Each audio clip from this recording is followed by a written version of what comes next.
ಬಾಳೆಹಣ್ಣು ಎಲ್ಲ ಕಾಲದಲ್ಲೂ ಸಿಗುವ ಆರೋಗ್ಯಕರ ಹಣ್ಣಾಗಿದೆ. ಹಾಗಾಗಿ ಪ್ರತಿಯೊಬ್ಬರ ಮನೆಯಲ್ಲೂ ಯಾವ ಹಣ್ಣು ಇಲ್ಲದಿದ್ದರೂ ಬಾಳೆಹಣ್ಣನ್ನು ಮಾತ್ರ ಇಟ್ಟಿರುತ್ತಾರೆ. ಇದು ಶೀತದಿಂದ ಕೂಡಿದೆ. ಹಾಗಾಗಿ ಶೀತ ನೆಗಡಿಯಾಗಿದ್ದಾಗ ಬಾಳೆಹಣ್ಣಿನ ಸೇವನೆಯಿಂದ ದೂರ ಉಳಿಯುವುದು ಉತ್ತಮ. ಬಾಳೆಹಣ್ಣನ್ನು ಪ್ರತಿಯೊಬ್ಬರು ಡಜನ್ಗಳಲ್ಲಿ ಖರೀದಿಸುತ್ತಾರೆ. ಈಗ ಬೇಸಿಗೆಯಾಗಿರುವುದರಿಂದ ಬಾಳೆಹಣ್ಣನ್ನು ಹೆಚ್ಚು ದಿನಗಳ ಕಾಲ ಶೇಖರಿಸಿಡಲು ಸಾಧ್ಯವಿಲ್ಲ.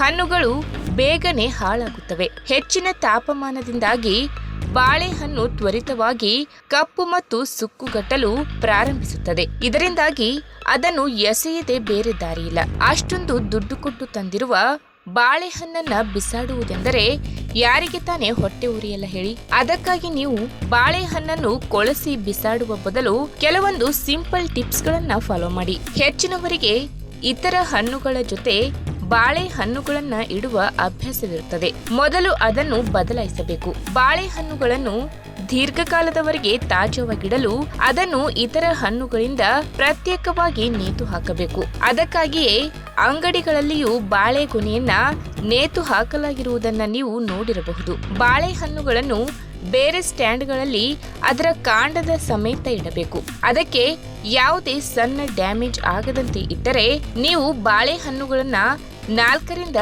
5 ದಿನಗಳವರೆಗೆ ತಾಜಾವಾಗಿ ಇರಿಸಿಕೊಳ್ಳಬಹುದು. ಅಷ್ಟೇ ಅಲ್ಲದೆ ಬಾಳೆಹಣ್ಣುಗಳು ಬೇಗನೆ ಹಾಳಾಗುವುದನ್ನ ತಡೆಯಲು ಅಡುಗೆಯಲ್ಲಿ ಬಳಸುವ ವಿನೆಗರ್ನಿಂದ ಅವುಗಳನ್ನ ತೊಳೆಯಬೇಕು. ನೀವು ಸಹ ಈ ಟ್ರಿಕ್ ಅನ್ನ ಪ್ರಯತ್ನಿಸಲು ಬಯಸಿದರೆ ವಿನೆಗರ್ಗೆ ನೀರನ್ನ ಸೇರಿಸಿ ಬಾಳೆಹಣ್ಣನ್ನ ತೊಳೆಯಿರಿ. ಇನ್ನು ಬಾಳೆಹಣ್ಣುಗಳು ಕೊಳೆಯುವುದನ್ನ ತಡೆಯುವ ಉತ್ತಮ ಮಾರ್ಗವೆಂದರೆ ಅವುಗಳನ್ನ ಪ್ರತ್ಯೇಕವಾಗಿ ಪ್ಲಾಸ್ಟಿಕ್ ಹೊದಿಕೆಯಲ್ಲಿ ಸುತ್ತಿಡುವುದು. ಇದನ್ನು ಮಾಡುವಾಗ ಪ್ಲಾಸ್ಟಿಕ್ ಅನ್ನು ಬಾಳೆಹಣ್ಣಿನ ಕಾಂಡದ ತುದಿಯಲ್ಲಿ ಮಾತ್ರ ಸುತ್ತಿಡಬೇಕು ಎಂಬುದನ್ನ ನೆನಪಿನಲ್ಲಿಡಿ.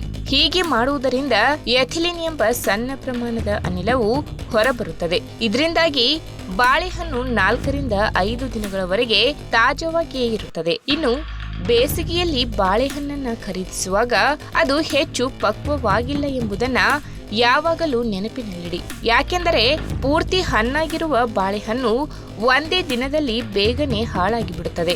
ಅದೇ ನೀವು ಬಾಳೆಹಣ್ಣನ್ನ ಕೊಳ್ಳುವಾಗ ಸ್ವಲ್ಪ ಹಣ್ಣಾಗಿರುವ ಬಾಳೆಹಣ್ಣನ್ನ ಕೊಂಡರೆ ಅದು 4-5 ದಿನಗಳವರೆಗೆ ತಾಜಾವಾಗಿಯೇ ಇರುತ್ತದೆ.